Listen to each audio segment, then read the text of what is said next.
హైదరాబాద్ గంజాయి వినియోగదారులపై eagle team decoy operation చేపట్టింది. మరింత సమాచారం మా ప్రతినిధి నాగార్జున అడిగి తెలుసుకుందాం.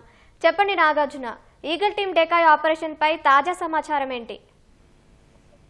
ఈగల్ టీం రీసెంట్ గా సందీప్ అనేటువంటి మహారాష్ట్ర చెందినటువంటి ఒక వ్యక్తిని అప్లో తీసుకుంది. అతను రెగ్యులర్ గా గంజాయి సప్లై చేస్తున్నట్టుగా తెలిసింది. గచ్చిబౌలి కేంద్రంగా అతను గంజాయి సప్లైలో దిగినట్టు తెలిసింది. ఇతని కాల్ లిస్ట్ లో 100 మందికి పైగా వినియోగదారులు ఉన్నట్లుగా రెగ్యులర్ గా వాళ్ళకి లార్జ్ క్వాంటిటీలో సప్లై చేస్తున్నట్టుగా గుర్తించినటువంటి ఈగల్ టీం వారికి ఒక డెకాయ్ ఆపరేషన్ నిర్వహించి కస్టమర్లు ఎవరైతే ఉన్నారో వాళ్ళని అదుపులో తీసుకోవాలని భావించి ఇందులో భాగంగా గచ్చిబౌలి HDFC బ్యాంక్ సమీపంలో డెకాయ్ ఆపరేషన్ నిర్వహించి 2 గంటల్లోనే 14 మంది వాళ్ళ దగ్గరికి, అంటే పోలీసులే ఒక మెసేజ్ పెట్టారు. బచ్చా ఆగయ్య పేరుతోటి ఒక వాట్సాప్ కోడ్ ఉంది. సో ఆ వాట్సాప్ కోడ్ ని ఎవరైతే వీళ్ళ కస్టమర్లు ఉందో వాళ్ళకి పంపించడం వెంటనే 2 గంటల్లోనే 14 మంది అక్కడ గంజాయి కొనేందుకు అక్కడికి వచ్చారు. వాళ్ళందరినీ కూడా అదుపులో తీసుకుని అందరికీ కూడా టెస్ట్ చేయకుండా అందరికీ గంజాయి పాజిటివ్ వచ్చింది యూరిన్ టెస్ట్ లో.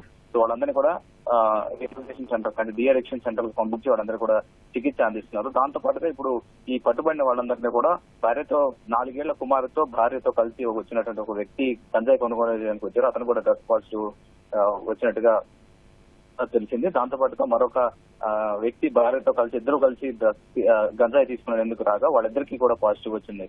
సో ఈ ఒక్కొక్కరి వివరాలు సేకరించినటువంటి పోలీసులు వాళ్ళే ఈగల్ టీం షాక్ గురయ్యారు. ఇలా ఇష్టం ఇంకా మరికొంతమంది ఉండాలని భావిస్తారు. వీళ్ళందరూ కూడా పట్టుకునేందుకు ప్రయత్నిస్తామని చెప్పారు. ప్రస్తుతం అయితే ఇతను సందీప్ వద్ద కాల్ లిస్ట్ లో 100 మందికి పైగా కస్టమర్లు తెలుసుకుంది. సో ఐటీ ఉద్యోగులు, ఇతర ప్రైవేట్ సెక్టర్ ఉద్యోగులు వీళ్ళ టార్గెట్ గా సందీప్ డ్రగ్స్ సరఫరా చేస్తున్నట్టుగా గుర్తించారు. ధన్యవాదాలు నాగార్జున.